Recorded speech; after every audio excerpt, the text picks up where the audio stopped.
as our kids are heading off to class and you're finding your seat, I want to invite you, if you have a Bible, to turn to John chapter 18. We're going to continue our sermon series through the book of John entitled Grace and Truth, looking at the life and ministry of Jesus as it's laid out here in John's Gospel. If you don't have a Bible, you could probably find one in a pew near you, but even then, the text will be here on the screen behind me so you can follow along. And I just want to say that if you don't have a reliable copy of God's Word, we have these Bibles on the resource tables at the back of the room. We would love for you to take one of these. They're really well made. They're good translations. And the print in these is actually readable. I know we have Bibles out in the lobby, which you can also take, but those were written for and by ants.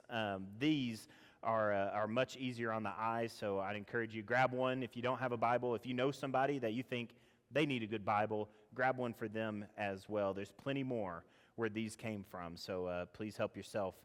This morning we're picking up in John chapter 18, verse 28. And we are seeing now, we spent a long time leading up to it, but now here we are, the final hours of Jesus' life.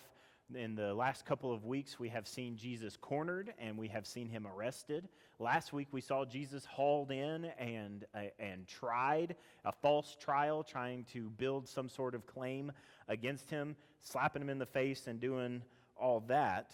And now we see a new person come into the scene, Pilate.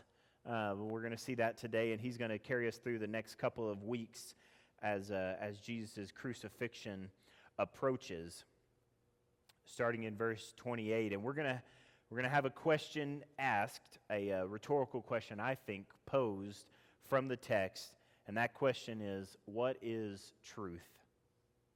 I think we've all asked that question before. If you're a thinker, or you've had it asked of you, what is truth? A very philosophical question, very weighty, hard to nail down a specific answer for that. And I want to just point out that when we ask that question, we want what? We want the truth, right? We're not just interested in a truth. We start talking about what is truth. We don't want to get into the nebulous sphere of what is a truth. And you'll find this is true in your life all the time. You are much more interested in what the truth is than you are in some sort of general sense of what a truth is. For example, there are a bunch of soccer teams right now and soccer fans who are interested in the scoreboard reflecting what?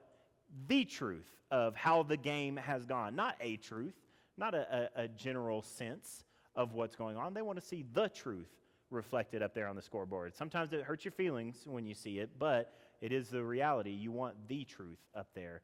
In the same way, when you look at your pay stub, you don't want somebody's idea of what a truth is about your hourly rate. You want the truth to be reflected on that. And if the truth is 1 cent off, you're going to be upset. We want the truth. When lovers are speaking to one another and confessing their love to one another, you're not interested in a general sense of a truth. What you want to hear from the other person is the truth about their love for you. We want to get specific. There are plenty of areas in our lives where the truth is all that matters. When the answer to the question matters, we want to know the truth, not a truth. Like when somebody's life is on the line, as it is in this text today. I learned, I took an intro to law class in college, and I learned in that class, I had never heard this before, but I learned in that class that there's actually 2 levels of proof that courts will recognize. So in civil cases, they are fine with the preponderance of evidence is the phrase that they use, the preponderance of evidence, which means a case has to be proven within the preponderance of evidence, which simply just means that the evidence for generally outweighs any evidence against. Does that make sense?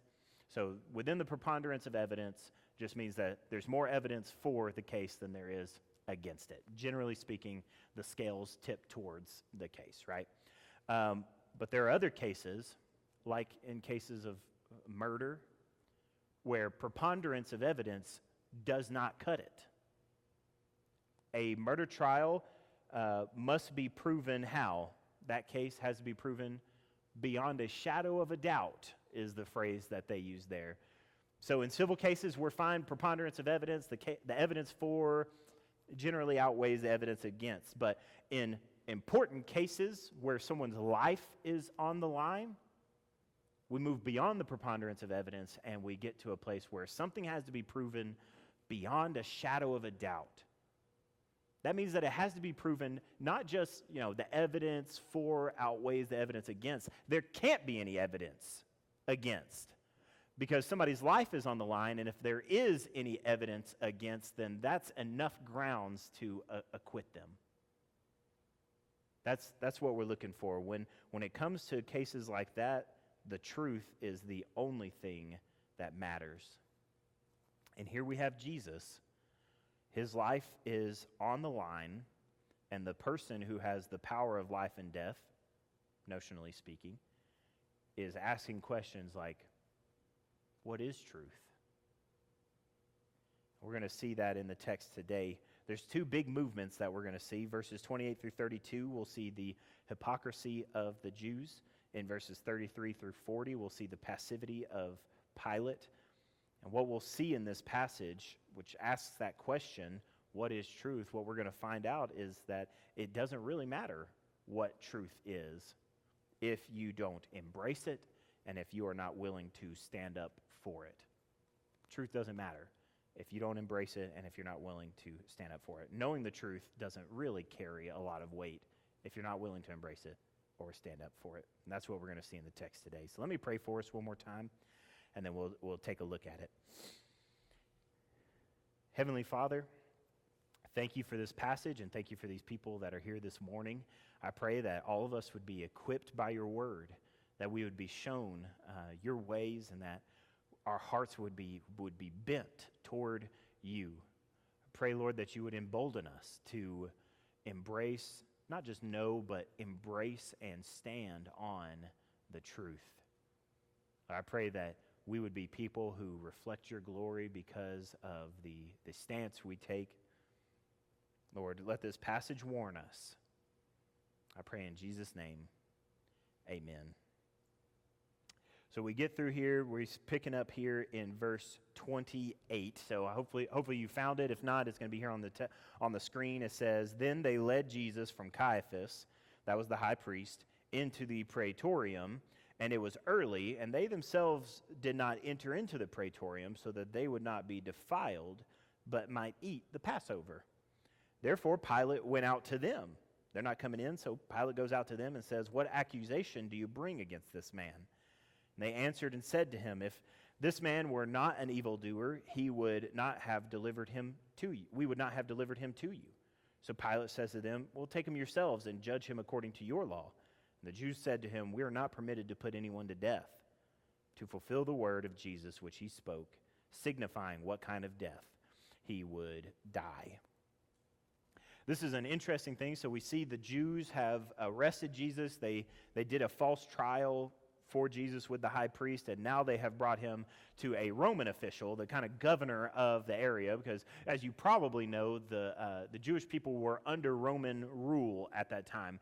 They were largely able to kind of govern themselves. That's why the high priest was there, and they were kind of in place to keep the spiritual framework of Israel intact, and really to keep the people in line to make it easier for the Roman rulers.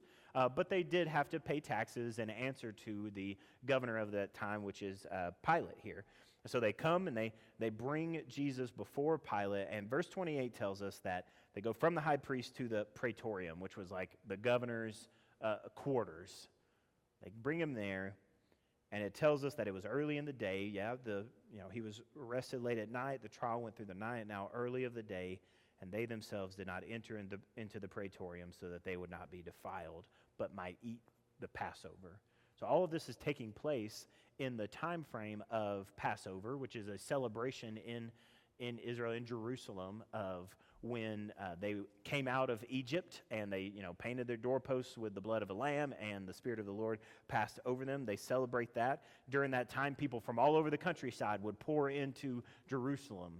Accounts say that the population of the city would multiply 6 times during that week. And part of that was a ritual cleansing that you had to do. You had to be clean in order to take the Passover. And they have cleansed themselves, and entering into the abode of a Gentile like Pilate would uncleanse them.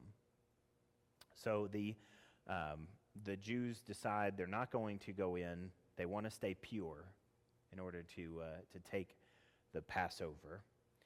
And this is interesting because it just drips with hypocrisy, doesn't it? That they are so concerned about being pure that they won't even go into Pilate's house, while at the same time they are doing everything they can, bending over backwards to put someone to death. So they have murder on the brain, but they're not going to go in the house because they want to be pure for Passover. The hypocrisy of the Jews is well documented. I think that's the only reason that Jesus is so harsh on the Pharisees throughout his ministry. He has a kind word to say to basically anybody. It doesn't matter what kind of sinner you are. Jesus is so loving and gentle toward you. But he does not have much nice to say to Pharisees, and it's because they are such dreadful hypocrites. They walk around as if they are God's chosen instruments, and they act almost solely out of selfishness. Jesus calls this out in Matthew chapter 23, verse 23. Look at the example that he brings up. He says, "Woe to you, scribes and Pharisees, you hypocrites, for you tithe mint and dill and cumin, and have neglected the weightier provisions of the law, like justice and mercy and faithfulness. But these are things you should have done without neglecting the others." So Jesus' problem with the Pharisees is so clear that they're showmen. They make a big deal out of, like, hey, make sure you're strict. You bring your tithe in of the mustard and the cumin, the spices. Jesus says, okay, that's good. That's in the law. You're obeying that. He's like, but what about what the law is really about? Like justice and mercy and faithfulness. The Pharisees were all about putting on that show, but the reality of the law, the meat of the law, was nowhere near their hearts. And so Jesus says, you hypocrites. You're hypocrites. And I think that this sense of going through the motions, isn't that almost worse than just not doing anything at all? Like in y'all's relationships, y'all have felt that where the other person is reciprocating, sure, but clearly their heart is not in it and they're just going through the motions. Isn't that almost worse than just not doing anything at all? When you know that their heart is not behind it and that they're just checking off boxes. That was the issue with the Pharisees, the chief priests, all of the Jewish leaders at the time. They were all about checking off the boxes, but their hearts were far away. Jesus pronounces a woe in Revelation chapter 3. This is verse 15. It says, "I know your deeds, that you are neither cold nor hot, and I wish that you were cold or hot. So because you are lukewarm and neither cold nor hot, I will spit you out of my mouth.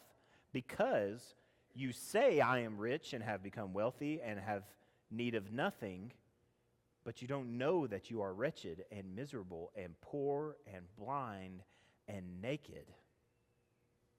This hypocrisy reflects that they are living a lie. This is Jesus talking to a church here. He says, you're living a lie. You say you're rich. You say you don't need anything, but it's a lie.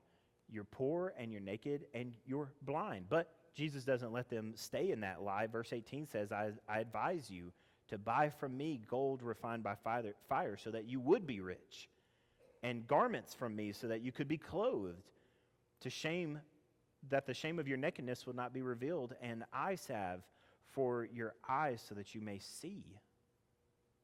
So he offers them sight and clothing and everything, but it only works if they give up the lie and they embrace what Jesus is offering.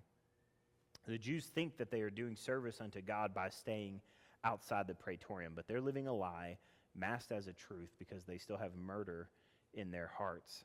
And I want to warn you all, Word Baptists, that the church easily falls into this trap. And in fact, the church has developed a name for itself because for centuries it has fallen into this trap.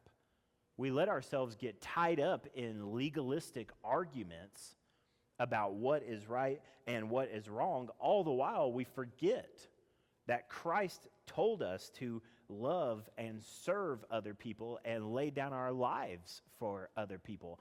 I'm not saying that the legalistic arguments aren't important.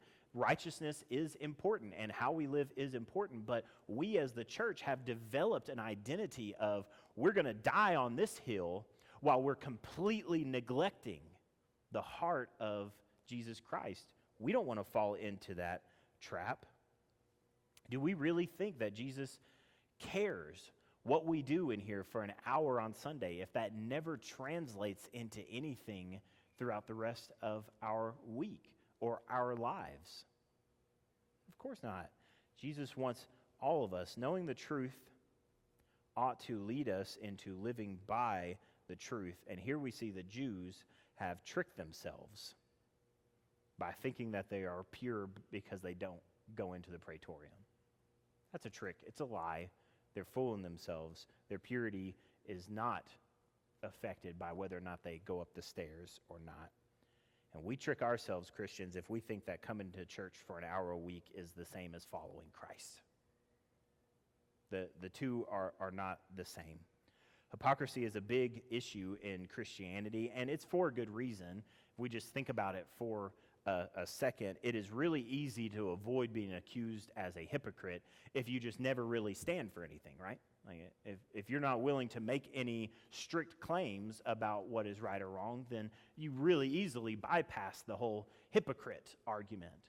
But we as Christians, we do make strong claims about what is true. We make claims about the ultimate truth, which means a chasm of potential hypocrisy opens up in front of us. So if we're going to claim to know what is ultimately true, we better be ready to back it up with how we live and how we treat other people and how we think about things. Because the moment you start talking about what is ultimately true, you either live by that or you are a hypocrite. So I would say live what you claim or stop claiming it. The Jews here, they have murderous rage in their hearts, and they think that by staying outside, they're clean in God's eyes. It's hypocrisy.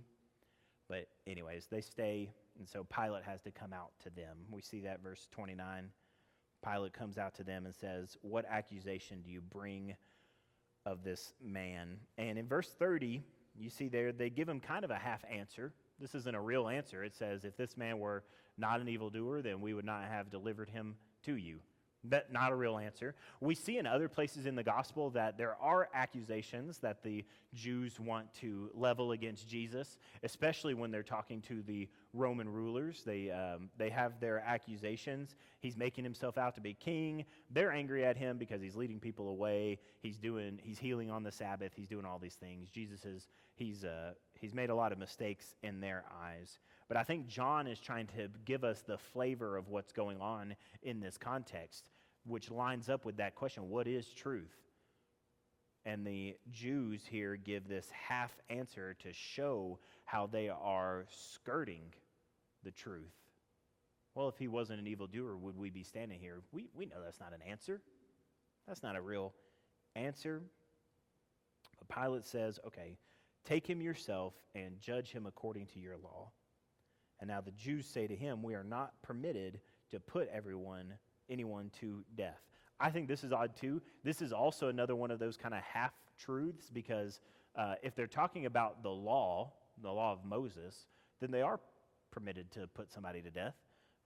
In fact, back in John chapter 8 and John chapter 10, they were ready to stone Jesus to death because he was blaspheming and making himself out to be God. And they're like, no, we're going to stone you to death. And the law of Moses says to do so, Leviticus chapter 24.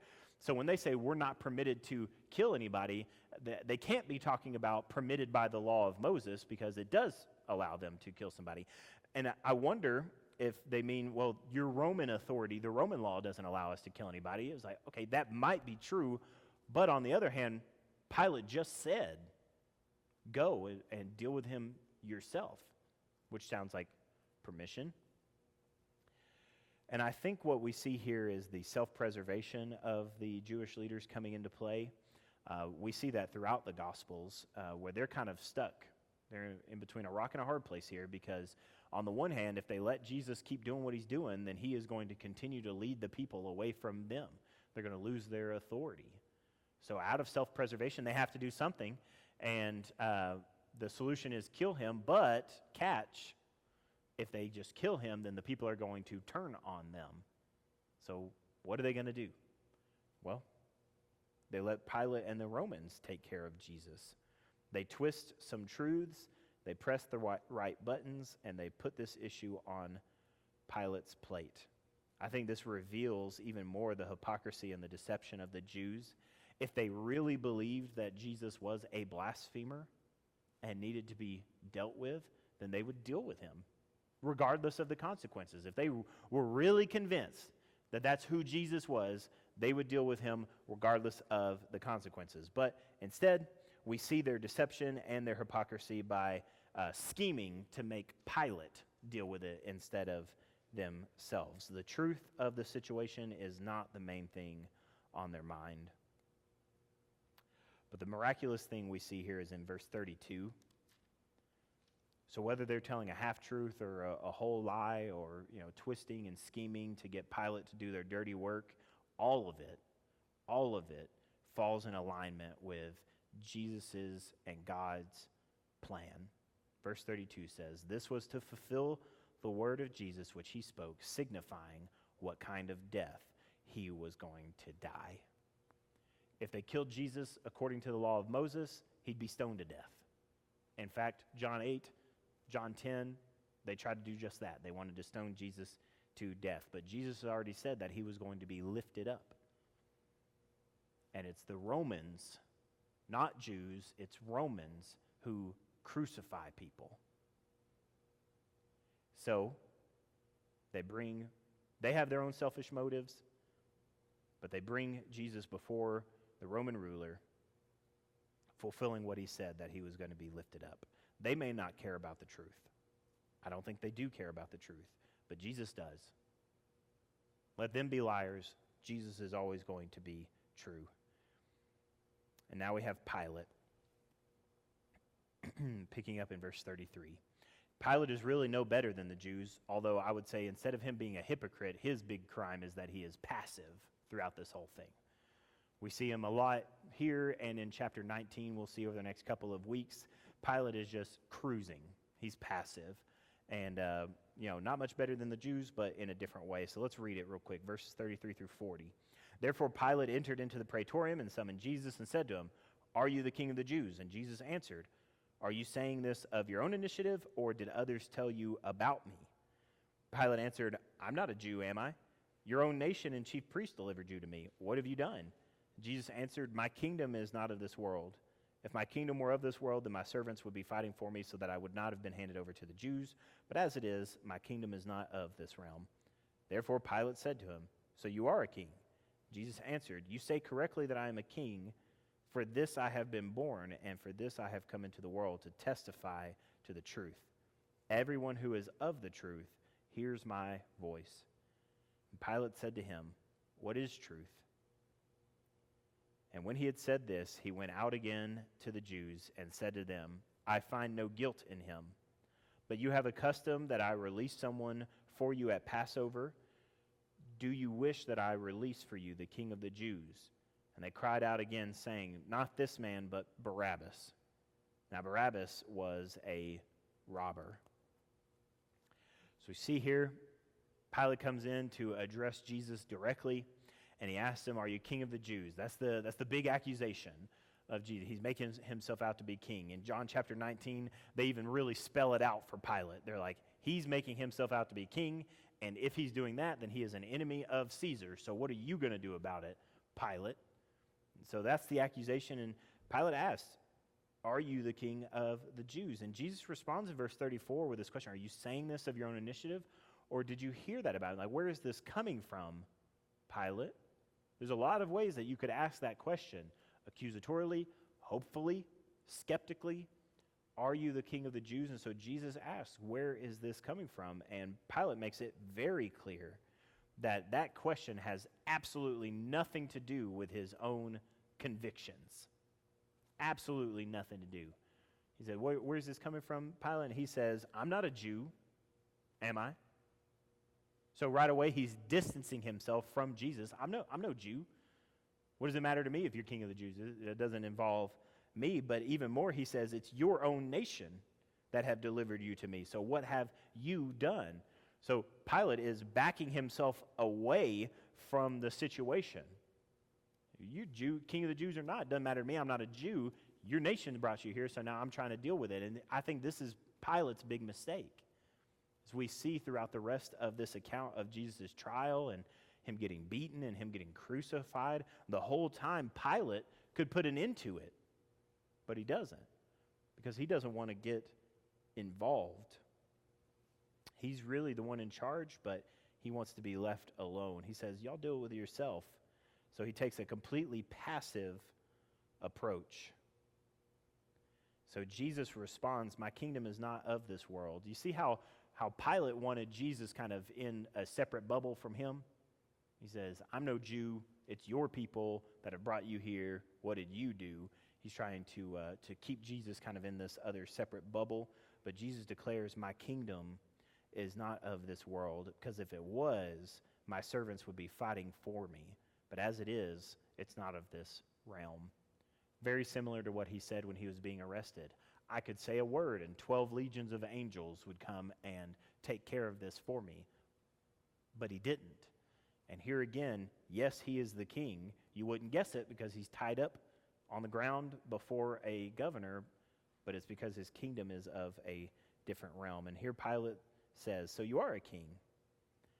And Jesus confirms the truth of these words, but we have to remember that even though Pilate is picking up on the truth, it is not connecting with him personally. Jesus says, you've said it correctly.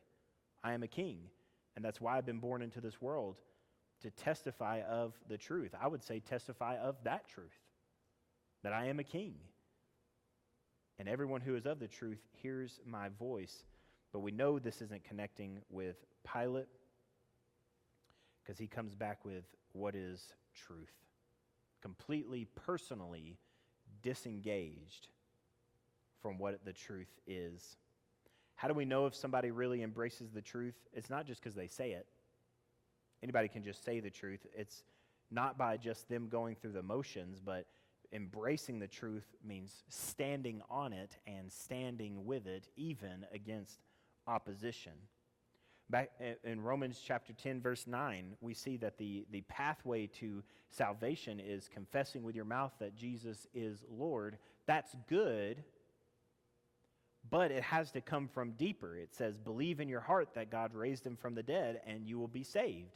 So just saying the words, as true as they are, that Jesus is Lord, does not mean anything if it isn't deep in your heart, shown to be true. If you are not embracing that and living on it, if it's not embedded in you, animating you, and driving you, the truth determines how you act and how you think. So you can say the truth all day, and that's what we see Pilate doing it. But unless it impacts how you think, if you're willing to stand on it or not, then it doesn't mean anything. Pilate says, what is truth? And I wonder if he's not just commenting on the fluidity of the situation or the relativity of this whole scene, where Jesus says, I'm a king, and Pilate's like, okay, but here you are tied up. It's your people that handed you over. I'm no Jew. You're a Jew. I'm the one that's in authority. You're a king, but it's my decision that could release you or not. He says, what is truth? And it's almost like he wants to prove the fact that it doesn't matter, because he goes out and he tells the people, I find no guilt in him. I mean, that's the truth, right? But in this situation, it doesn't really matter. He says, I find no guilt in him. It doesn't matter because Pilate's not willing to stand on it. He knows that it's true, and he could send everybody home right there, but he doesn't. Instead, he offers them a way out. He says, I could release you one criminal. That is our tradition here at Passover. I'll release one criminal. Do you want this Jesus, King of the Jews, or would you like someone else? And they say, someone else. We want Barabbas. Now, the Gospels tell us that Barabbas is a robber, instigator, and a murderer. He's already been convicted of these crimes, but they ask for him to be released. And I'm going to close with this thought, because I think that this is so important when it comes to like what is truth. Are you standing on the truth? Are you a hypocrite who claims to stand on the truth but doesn't?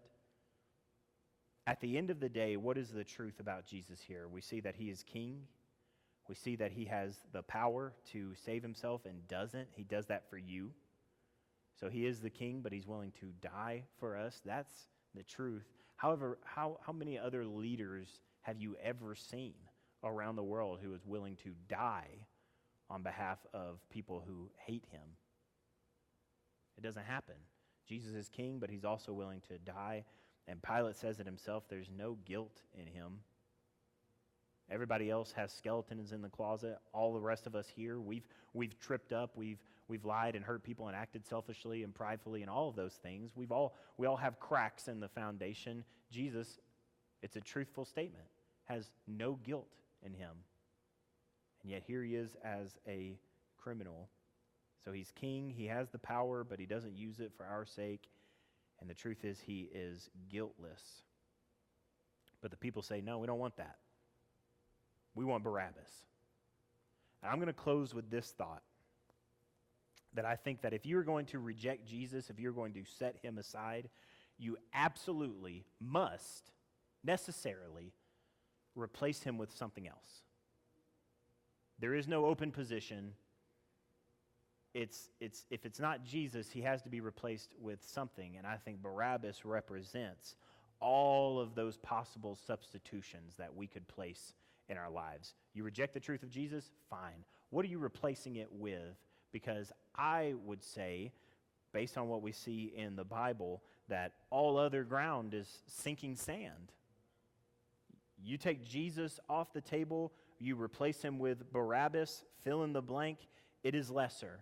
It might feel better, it might look better, it might align more with the direction that our culture is heading, and it may require less from you, but it is lesser. It is a step down. As Psalm 73 verse 18 would put it, that is slippery places.